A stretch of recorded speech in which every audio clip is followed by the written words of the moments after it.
आज से कुछ साल पहले ही अपने 3 बच्चे लेकर फैसलाबाद से कराची शिफ्ट हो गई।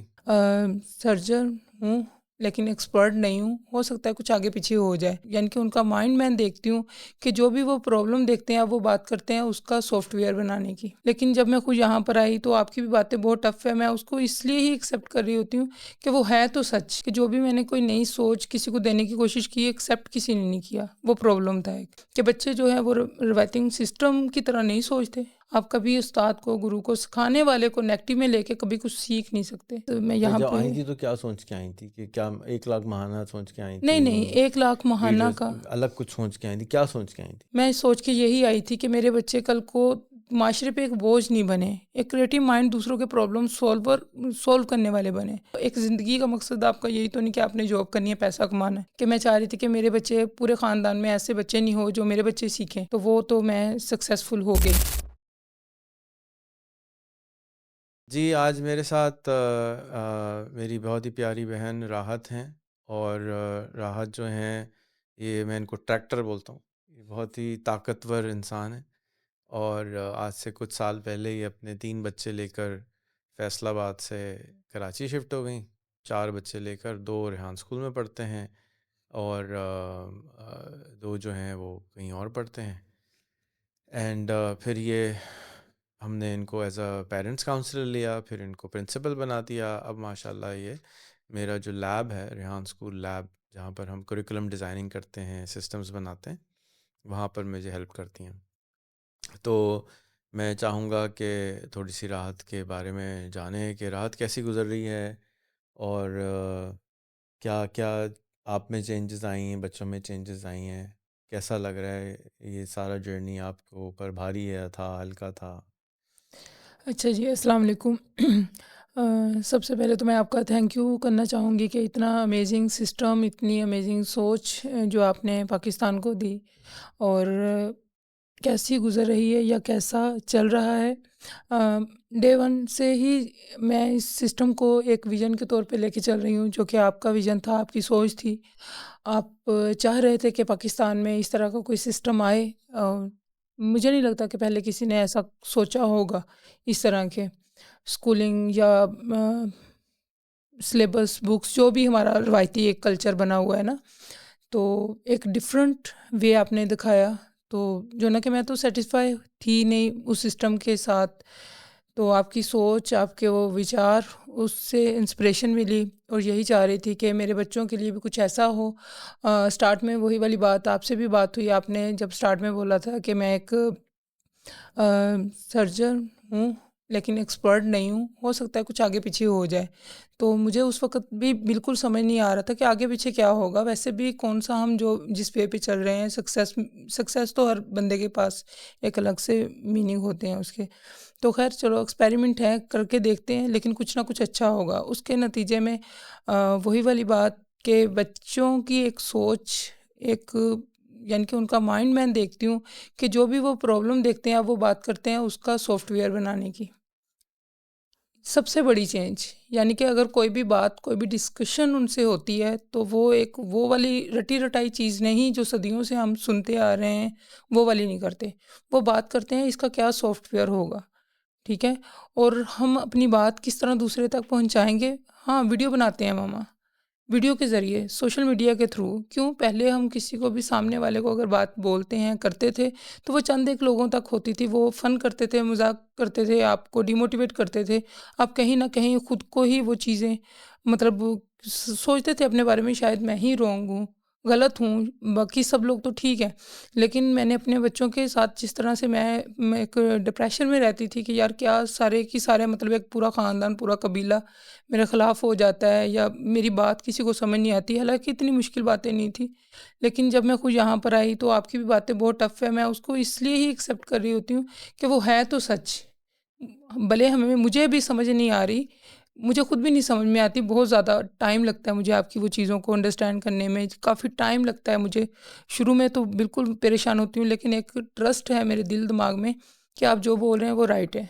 क्यों? जब मैं भी किसी के साथ मुखलिस होकर बात कर रही होती हूँ, वो सारे के सारे बिल्कुल इसी तरह का उनका भी रद्द-ए-अमल होता है। कोई लेकिन एक्शन लेने के लिए तैयार नहीं, कोई सपोर्ट नहीं कर रहा होता उसमें। कोई, मुझे एक बंदा चाहिए होता है कि कोई एक बंदा कहे कि आप ठीक हो, आप राइट हो। नहीं मिलता। तो मैंने वो प्रॉब्लम देखा, तो मैंने कहा क्यों ना मैं ऐसा पर्सन बन दूँ जो किसी भी एक नई सोच वाले बंदे को कहो यस सर मैं हूँ, मुझ पे आप एक्सपेरिमेंट करें। मेरी ज़िंदगी में हमेशा इस चीज़ की कमी रही कि जो भी मैंने कोई नई सोच किसी को देने की कोशिश की, एक्सेप्ट किसी ने नहीं किया। वो प्रॉब्लम था एक, कि कोई एक बंदा साथ में खड़ा हो जाए, आपकी पावर 11 हो जाती है, 1 से 11 मिलके हो जाती है। तो मैंने कहा कि बंदा वो पर्सन बन जाए जो प्रॉब्लम आपको सारी ज़िंदगी फेस करना पड़ा। उसके नतीजे में जो रिज़ल्ट निकला वो वही कि बच्चे जो हैं वो रिवाइटिंग सिस्टम की तरह नहीं सोचते, प्रॉब्लम सॉल्वर बन रहे हैं। अभी बच्चे हैं, कभी ऊपर-नीचे हो जाते हैं, ठीक है? उन्हें मेरी बातें समझ में नहीं आती, आपकी बातें बाज़ दफ़ा ज़ाहिर बात है बच्चे हैं ना, स्टूडेंट्स हैं। लेकिन उनके पीछे एक माँ-बाप का बहुत सपोर्ट होता है। आप किस वे में जा रहे हो, नेगेटिव में या पॉजिटिव में? आप कभी उस्ताद को, गुरु को, सिखाने वाले को नेगेटिव में लेके कभी कुछ सीख नहीं सकते, कभी बड़े इंसान नहीं बन सकते। सबसे पहले आपको रिस्पेक्ट और ट्रस्ट होना चाहिए, उसके बाद आप उससे कुछ ले सकते हो। तो जब आप आई थीं तो आपका जो विज़न था और जो आपको यहाँ मिला उसमें कितने गुना का फ़र्क है? यानी अगर हम 10 में कंपेयर करें कि आप क्या विज़न लेके आई थीं कि क्या हो चेंज हो जाए, तो उसकी जगह क्या मिल गया या उससे कम मिल गया? नहीं, कम तो कुछ नहीं मिला। कम तो कुछ भी नहीं मिला, लेकिन ये है कि इंसान है बाज़ दफ़ा जब आपको ज़ाहिर बात है वही वाली बात मैं नहीं, यहाँ जब पे आई थी तो क्या सोच के आई थी कि क्या 1 लाख महाना सोच के आई नहीं, नहीं, थी? 1 लाख महाना लीडर्स का अलग कुछ सोच के आई थी? क्या सोच के आई थी? 1 लाख महाना का देखें वो एक इंसान की ज़रूरत होती है, टूल होता है, ठीक है? पैसा आपकी ज़रूरत है। मुझे हकीकत में वो वाली चीज़ नहीं थी, पैसे से मोहब्बत नहीं है मुझे, ठीक है? पैसा सिर्फ़ वो चाहिए कि आप अपनी ज़रूरियात ज़िंदगी बस पूरी कर लो, आसानी से किसी के आगे आपको हाथ नहीं फैलाना पड़े। मैं सोच के यही आई थी कि मेरे बच्चे कल को माशरे पे एक बोझ नहीं बने, एक क्रिएटिव माइंड दूसरों के प्रॉब्लम सॉल्व करने वाले बने। यही एक सोच थी मेरी कि एक मतलब बेकारी नहीं हो, दूसरों के आगे मतलब नौकरियां क्या, एक ज़िंदगी का मकसद आपका यही तो नहीं कि आपने जॉब करनी है, पैसा कमाना है। पैसे की ज़रूरत आपको सिर्फ आपकी ज़रूरियात ज़िंदगी पूरी हो जाए, ये काफ़ी होता है। आप इज़्ज़त के साथ ज़िंदगी गुजारो, आपकी लोग रिस्पेक्ट करें, ठीक है? अब बेकारी की तो कोई इज़्ज़त नहीं होती। तो पैसा नहीं चाहिए उस तरह से, उस वे में तो पैसा नहीं क्या चाहिए। एक सोच के अच्छी आई थी? और कितना 10 में से क्या सोच के आई थी? उसको आप क्या सोच के आई थी, उसको कितने नंबर देंगी? और जो मिला उसको कितने देंगी? ठीक सोच के यही आई थी कि मेरे बच्चे जो हैं यानी कि मैं अब फ़िलहाल तो उस वक़्त मेरी सोच छोटी थी कि मैं चाह रही थी कि मेरे बच्चे पूरे ख़ानदान में ऐसे बच्चे नहीं हो जो मेरे बच्चे सीखें। तो वो तो मैं सक्सेसफुल हो गई। क्योंकि जो भी हमारे कबीले के या ख़ानदान के बच्चे हैं तो वो इन जैसे तो है नहीं, ये उनसे तो बहुत आगे निकल गए, ठीक है? और कितने परसेंट ज़्यादा मिला तो वो तो मैं 100 टाइम ही दूँगी। 10 से 10 गुना ऊपर कर लो आप। जो आपकी एक्सपेक्टेशन थी, आपको लगता था ये मिलेगा, उससे बहुत ज़्यादा मिल गया। बहुत ज़्यादा मिला, अल्हम्दुलिल्लाह। ठीक है, जो और माएँ सुन रही हैं, आप अपने बच्चों को कोई भी माँ नहीं चाहती कि वो बेकार बने लेकिन वो गिव अप कर देती है या उसके ख्वाब छोटे होते हैं, ख़ास तौर पे हमारे मुल्क में ख्वाब लोगों के बहुत ही छोटे होते हैं। तो कल मैं बता रहा था कि अब मेरा ख्वाब ये है कि मैं दुनिया में कोई ऐसी चीज़ नहीं है जो मैं इनको कहूँ अब मिसाल के तौर पे 8 बिलियन लोग रहते हैं। अब अगर सारे लोग मेरा सिस्टम फ़ॉलो करेंगे तो सारे लीडर बन जाएँगे तो ये तो बड़ा मसला हो जाएगा, काम कौन करेगा? तो मैंने इनको बताया कि सितारों से आगे जहाँ जहान और भी हैं। तो मेरा अगला ख्वाब ये है कि मैं इन सब के नाम पे एक कायनात कर दूँ। यानी एक-एक स्टार सितारा इनका हो जाए, आपका हो जाए, एक सितारा इनका, एक सितारा इनका, एक सितारा इनका, ना पहुँचे उधर। लेकिन अगली नस्ल, उससे अगली नस्ल, उससे अगली नस्ल, उससे अगली नस्ल कहीं न कहीं ये जो हमें जो स्पीड नज़र आ रही है चेंज की, कोई पता नहीं है वहाँ पहुँच भी जाएँ। तो जैसे इलॉन मस्क मार्स पे जाना चाहता है, उससे आगे जो कौन जाएगा? तो एक अगेन एक विज़न है देने के लिए। तो मेरे ये बच्चे जो हैं, मुझे इनमें ये ताकत नज़र आती है, मैंने जो 3-4 साल में देखा है, कि ये तो यार कुछ भी करने को इनके पास तो नो ही निकल गया है, डिलीट कर दिया इन्होंने, कि हुँ, नो नहीं है। जैसे आर्मी का सोल्जर होता है, कमांडो होता है, उसमें ये नो तो निकाल चुके। लेकिन अब इनको और बड़ा विज़न मैं देने जाऊँगा इंशाल्लाह कि भई अब आप अपनी अपनी कायनात बुक करा लें। जैसे वो आमना हिम्मत वाली के लिए गेब लेकर आया था ना, किसी ये आपका सितारा है, जी। इसका सितारे पे आपका नाम लिखा हुआ है, या ये आपका हो गया। इसी तरह से मैं इन सब के नाम पे एक एक सितारा, एक एक कायनात करना चाहता हूँ। वो एक सोच है, वो एक अमल नहीं है। अमल से पहले भी सोच आएगी, ख्वाब तो आए तो फिर उस पर सोचेंगे ना, अच्छा कैसे जाएंगे भाई, अभी तक चलो मार्स तक तो चलते हैं, चाँद तक तो चलते हैं, फिर आगे भी देखेंगे। सो आप क्या उन वालिदैन को कहना चाहेंगी जो अभी तक हमारा रुख नहीं कर पा रहे, या उन तक हमारा पैगाम नहीं पहुंचा है, जो आज हमें सुन रहा है, उनके बच्चों में और आपके बच्चों में क्या फ़र्क होगा?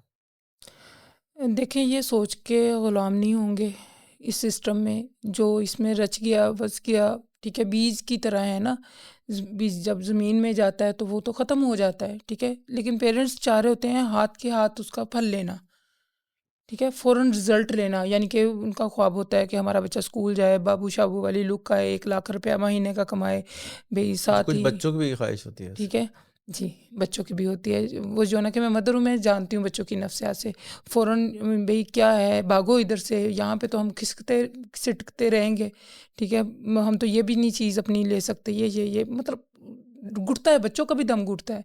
लेकिन उन्हें कंट्रोल करके रखना, हाँ। ये पेरेंट्स का काम है, ठीक है? अब पेरेंट्स जो है ना कि खुद जज़्बाती होते हैं, उनसे ज़्यादा विशेज़ उनकी अपनी होती है। तो वो उसको, चिंगारी तो पहले चल रही होती है बच्चों के भी, तो वो थोड़ी-सी हवा देते हैं तो वो भड़क पड़ते हैं। तो फिर वो ज़ाहिर बात है ख़त्म हो जाती है चीज़। तो पेरेंट्स का ये है कि उनकी सोच, उनका विज़न ज़्यादा बड़ा होना चाहिए, क्योंकि उन्होंने अपने बच्चों से ज़्यादा ज़िंदगी गुज़ारी है, हुँ। ठीक है? तो उनके पास एक्सपीरियंस होता है उनकी 45 साल की ज़िंदगी का, ठीक है? तो वो नहीं देखते जो उनके मतलब पेरेंट्स ने देखा होता है। बच्चे तो बच्चे हैं ना, वो तो कंपेयर कर रहे होते हैं, किसी भी अच्छी जगह से गुज़रेंगे, ये हमारे नसीब में कब होगा? कोई अच्छी गाड़ी देखेंगे, ये क्या है? कोई अच्छा ड्रेस देखेंगे, ये क्या है? हम कब खरीद पाएँगे? हुँ। हम तो अभी इधर ही फँसे हुए हैं, हम तो बूढ़े ही हो जाएँगे, निकलो बाहर। हमें तो बाहर से ये ऑफ़र आ रही है, हमें तो फलाँ भाईजान 1 लाख की ऑफ़र दे रहे हैं, दे भी 3 घंटे पे रहे हैं। तो उन्हें कंट्रोल करना मुश्किल तो है पेरेंट्स के लिए, लेकिन मसला ये है कि बाहर से ऑफ़र आए, पेरेंट्स तो खुद ही भाग के जाते हैं। अब हुँ। वो कहाँ पे रुकेंगे? तो आप तो ख्वाब अपने बड़ा होना बच्चों को चाहिए। दूसरों के बच्चों से कैसे कंपेयर करेंगे? एक तो आपने कहा कि वो सोच के गुलाम नहीं होंगे। दूसरा वो क्या करे, आपको क्या लगता है क्या कर जाएँगे? अच्छा, अगर बड़ों की रिस्पेक्ट करेंगे, उनमें वही वाली बात है कि मेंटोर भी होते हैं और पेरेंट्स भी। मैं 2 ही बातें करती हूँ कि बेटा, अगर आपने अपने मेंटोर को बुरा-भला कर दिया तो आपका कुछ नहीं ज़िंदगी में होगा। सेकंड में, अगर आपने पेरेंट्स की रिस्पेक्ट छोड़ दी, आप कुछ भी नहीं कर सकते, भटक जाओगे कहीं न कहीं। इन 2 चीज़ों को मज़बूती से पकड़ लो, तो दुनिया की कोई ताकत भी नहीं है कि जो आपको पीछे हरा हरा दे, या आप कहीं थक जाओ, ये सवाल ही पैदा नहीं ये होता। विज़डम तो सब स्कूल वाले देते हैं ना। लेकिन अगर आप दुनियावी कंपेयर करेंगे, जो एजुकेशन नॉर्मली स्कूलों में तो दुनिया की तालीम के लिए भेजा जाता है ना, दीनी जी। तालीम के लिए तो नहीं भेजा जाता।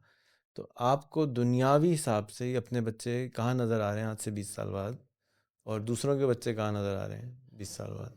अ, सर 20 साल बाद क्या, अभी भी अगर आप किसी भी स्कूल में देखें, जो हमारे बच्चों को लोग अप्रोच कर रहे होते हैं, जितनी इनकी डिमांड है, मुझे तो नहीं लगता किसी भी सिटी स्कूल या बिगन हाउस स्कूल में कोई जाके कर रहा है कि भाई मैट्रिक पास बच्चों को, बेटा ये लो हमारे बच्चों को पढ़ा दो, ठीक है? उन्हें तो खुद नहीं पता कि वो डिग्री लेने के बाद कहाँ जाएंगे, जॉब ही करेंगे, है ना, कुछ भी।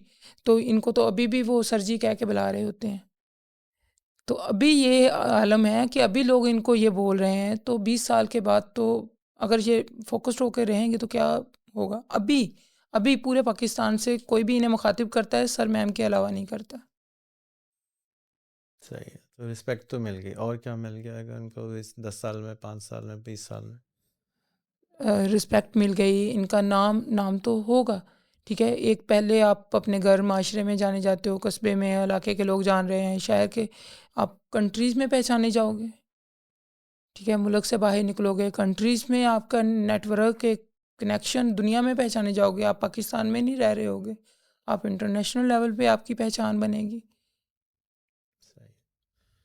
बहुत बहुत शुक्रिया राहत।